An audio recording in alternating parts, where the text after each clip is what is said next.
Hello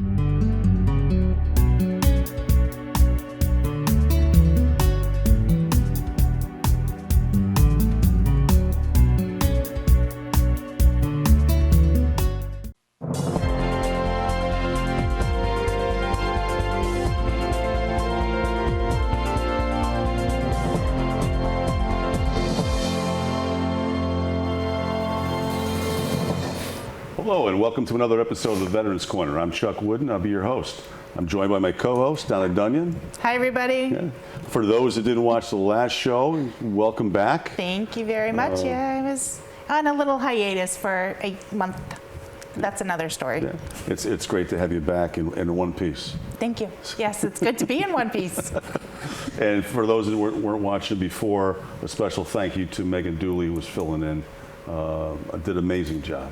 So we have two guests with us today from Post 20, the American Legion in Terryville. And we're going to be discussing issues and programs specific to female veterans. Mm-hmm.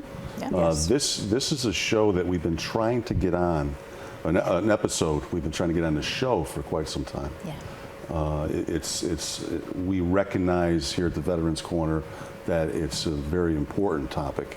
It's just been difficult to get people here to talk about it, and it's great to have you. To my far right, we have Sharon Letts.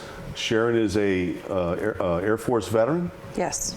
Welcome to the show, Thank Sharon. you. Welcome back, actually. Yes. This is a return for both of you. Yes, it is. It's been what, about, 2019. 2019? Yeah. Yes, I said 3 years. 3 years. See, I'm not completely shocked. No. I remember something. We were the Fab Four back then. That's right. We had the old Channel 3 news desk. Yeah. Yep. I sat in the middle, and we had a heck of a discussion. Yep. I remember that.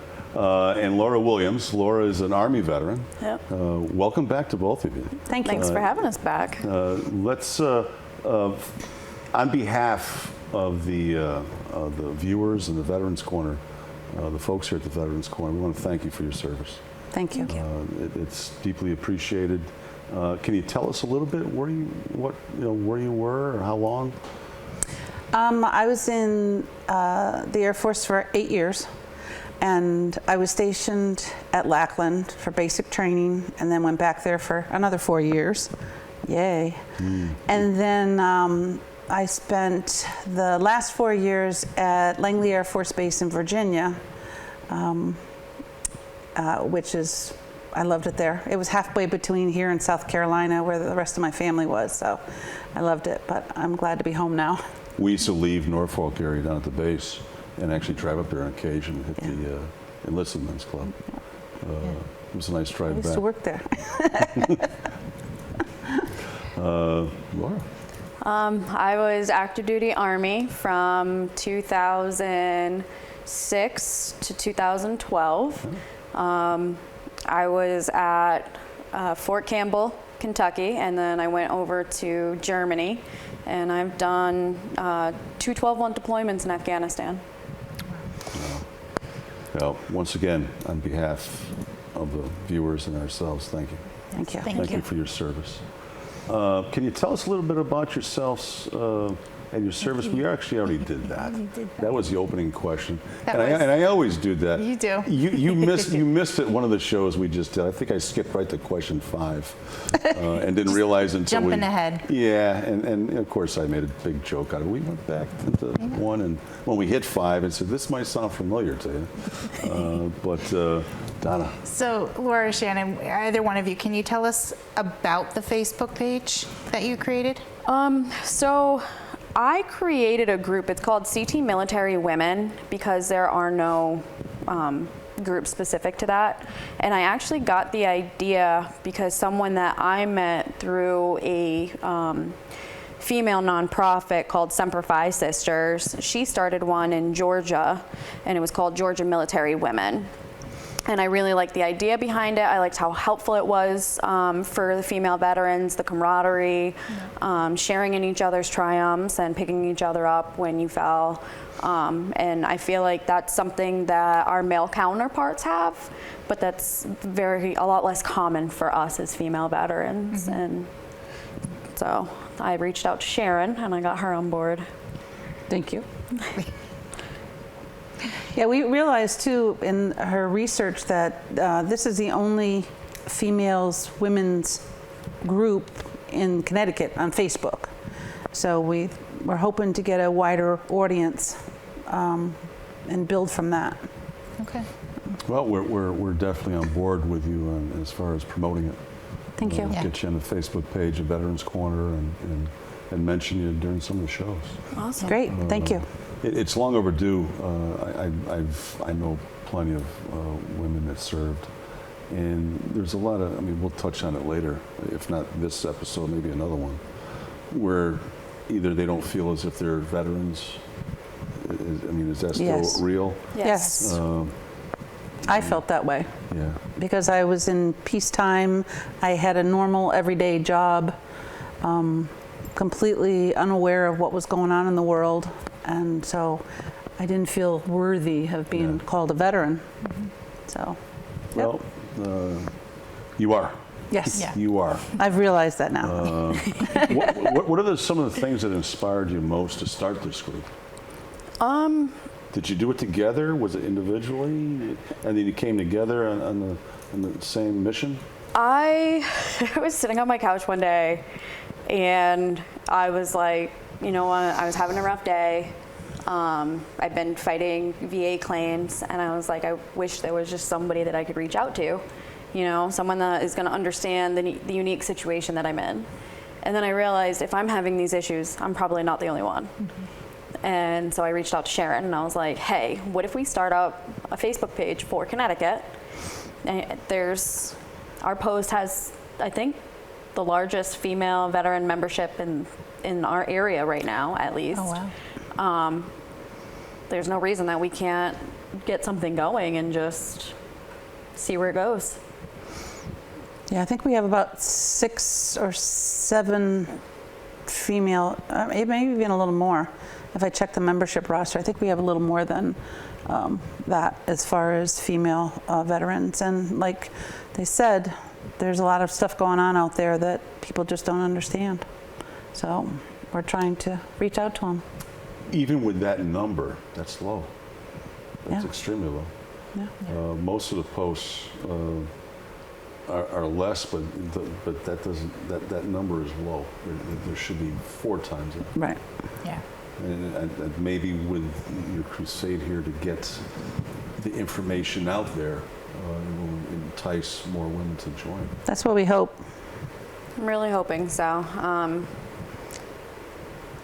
There's a lot more than that for female veterans in the state. I know there are. You see them at the VA, Yeah. you know, and there needs to be a place where they can go and the same camaraderie that, you know, our male counterparts get. And that's what I'm hoping to do. That's what we're hoping to do. Yeah, and I think too, maybe with the Facebook page, there can be still a little anonymity. So if they're not comfortable sharing their real name, they can have a pseudonym on Facebook and get the answers they need until they feel a little more comfortable with the group. And then they can be like, hey, this is, you know, reach out to you and share experience and be like, well, my name is really Donna and this is what I went through. One of the things that I did set up on the group is anonymous posting. Okay. So that if there is something that they want to discuss but they're not comfortable with it being tied to their name, they can just turn on anonymous posting and no one will know who it is. And then you can go on and it doesn't say a name and it doesn't show the profile picture, it just says anonymous. And then, but you can still go on and comment, and the only person who is notified that Is one of there's the admins. Would be one of us, yeah. Okay. How many admins are there? right now there are 3. Okay, well, that's good. Yes. Yep. That's a great thing with the anonymous. It could possibly, even if it just brings out one veteran. Yeah. I mean, it's because a lot of times people just don't want to get out there. Veterans don't want to talk, male or female. Correct. They Yeah. do not want to talk because they don't feel as if, especially if you didn't serve, that you can't. There's no reason to talk to them. Even those that have served, they're reluctant to talk to because for whatever reasons, and there's a lot of them. I've That's for noticed- another show. Yeah, I've noticed a lot with the male veterans have, when they reach out and talk to each other, it's about the stories. Yeah. And women seem to, when they reach out to her, talk about the issues. And so we want to kind of build on that. And hopefully we can be the ones that are telling the stories instead of just worrying about other things. Yeah. Yeah. And fitting in and with everybody as a whole as a veteran. Right. You know, I mentioned how many members in the posts, but how many members do you have in this group right now? Did you say that already? Or? Right now we have 21 female veterans in our group. That's great.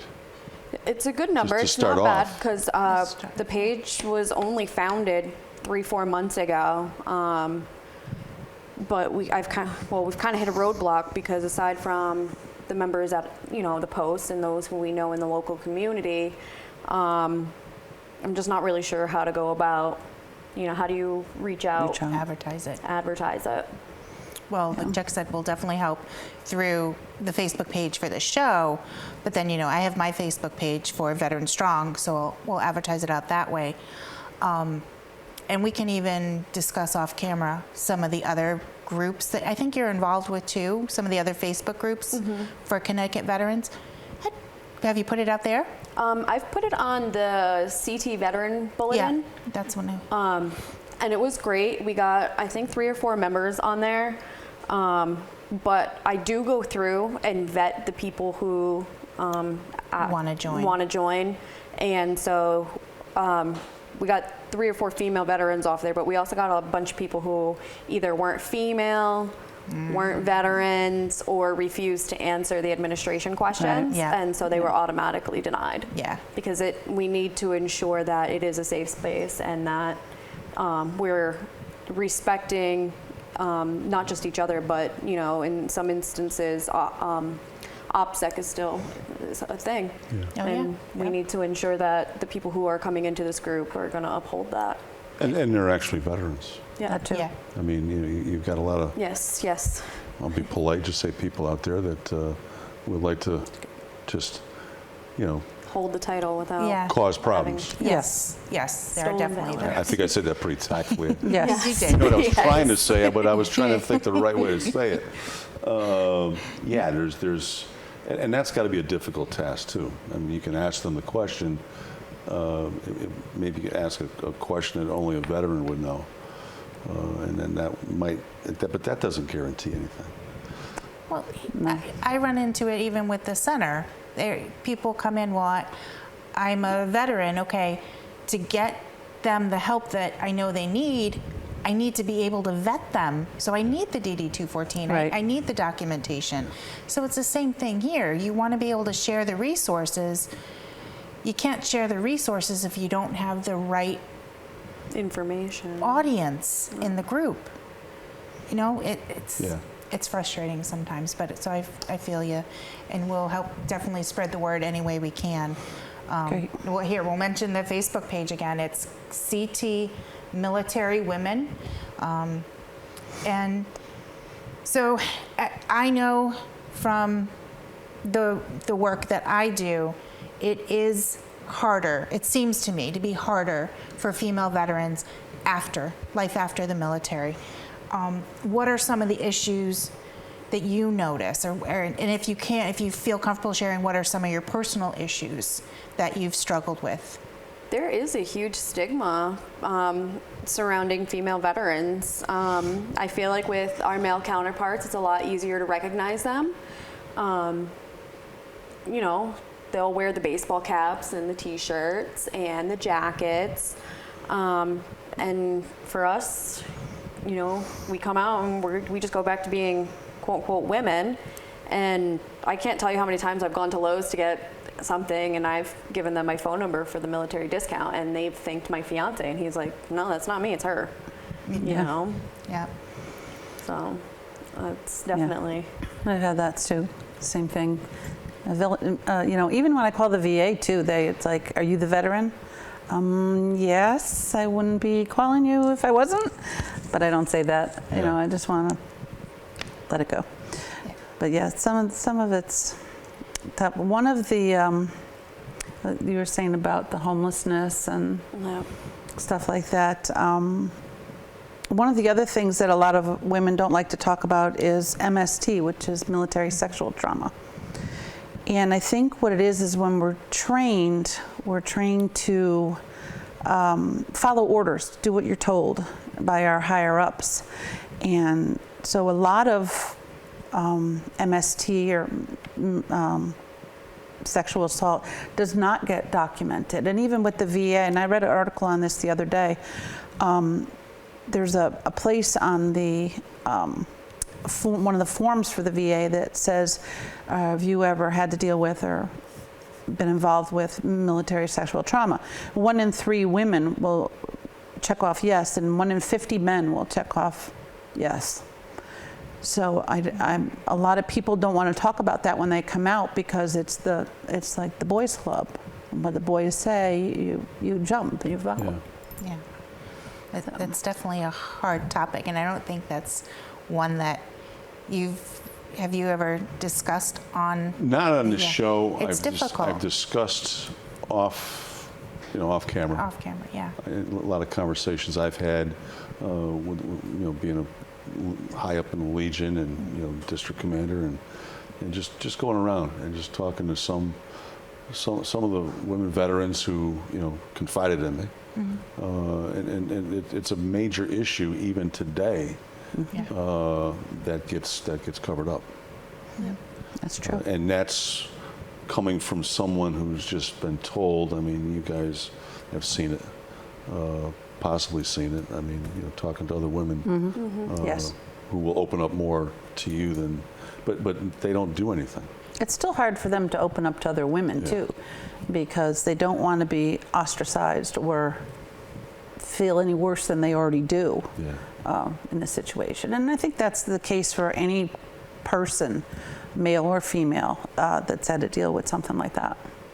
I would think, especially the males, because of the ego, the macho. I mean, who's going to say that they were a victim of, sexual abuse? Yeah. Right.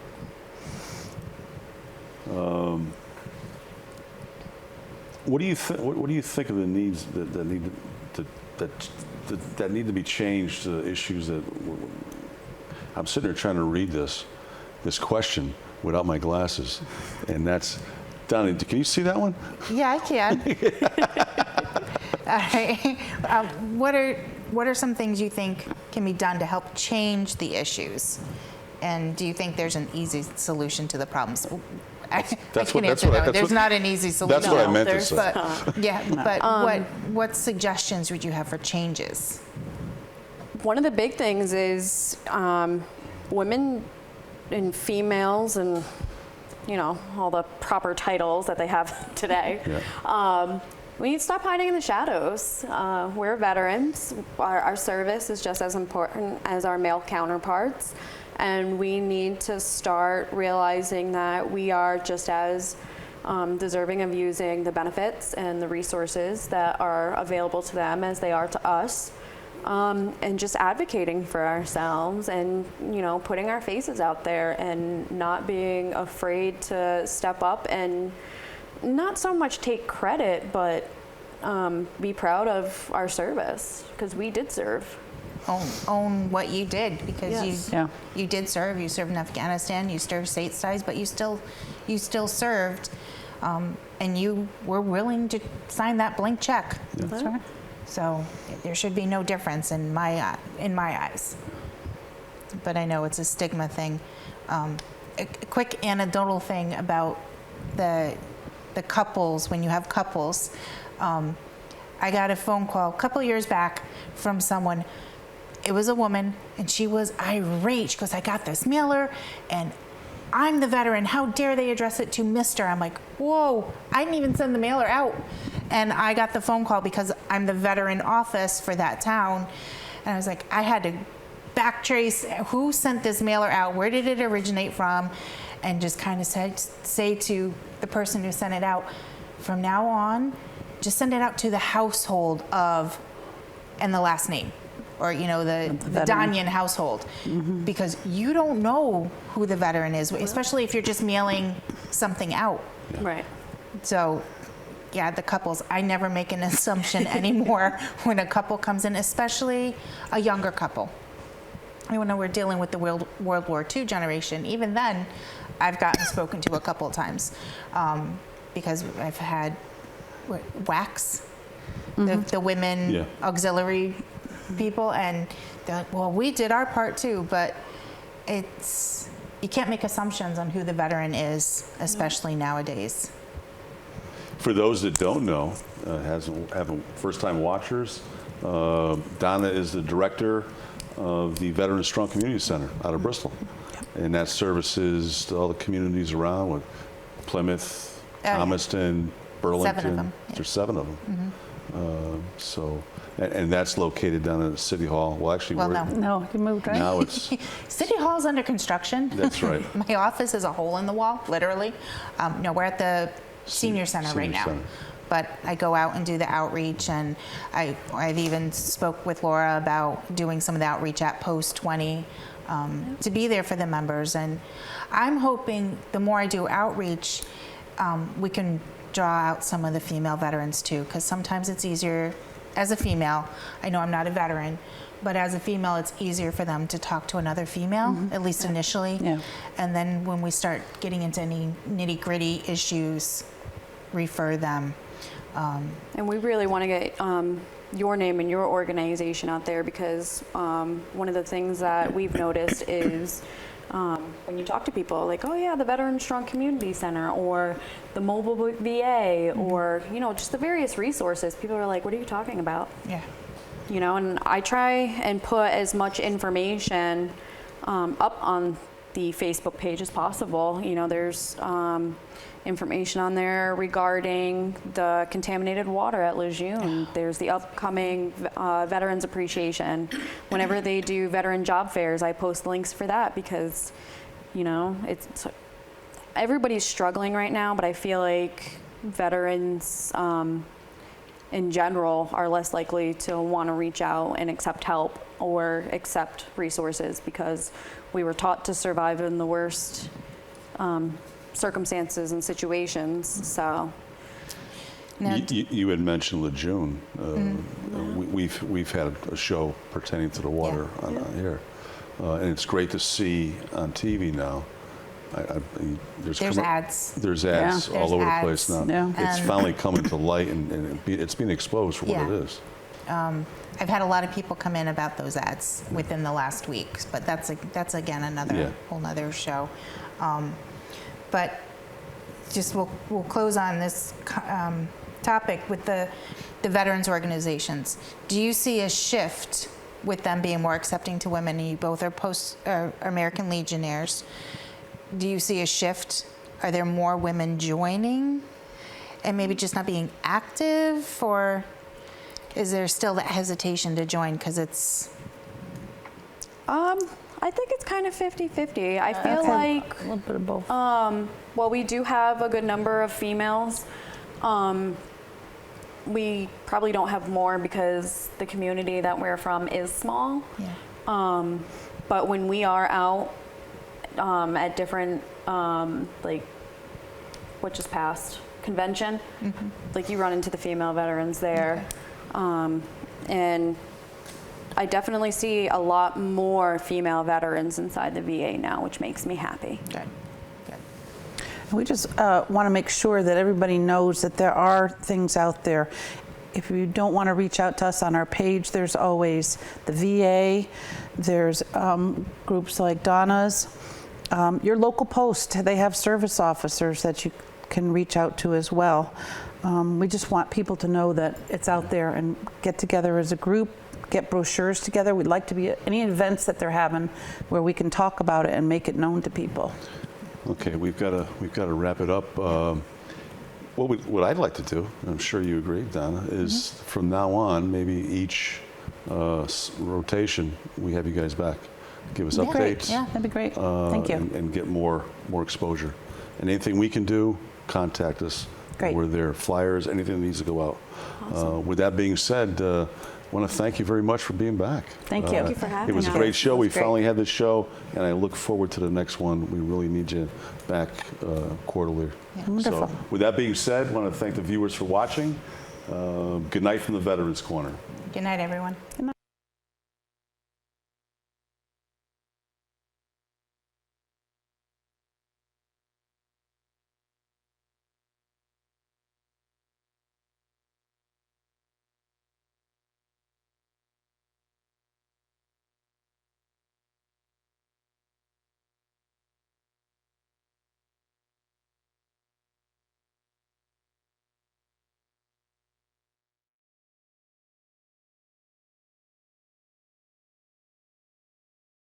Riverview Apartments is Bristol's two-time beautification award-winning residence community for adults age 55 and older. They offer 1 or 2 bedroom apartments with modern appliances, air conditioning, wall-to-wall carpet, and tiled floors. Both heat and hot water are included. Riverview also offers a wide range of activity rooms that include a billiard parlor and a spacious community room. It is handicap accessible with safe, secure parking for tenants and ample off-street parking for visitors. 860-940-6757 or riverviewbristol.com.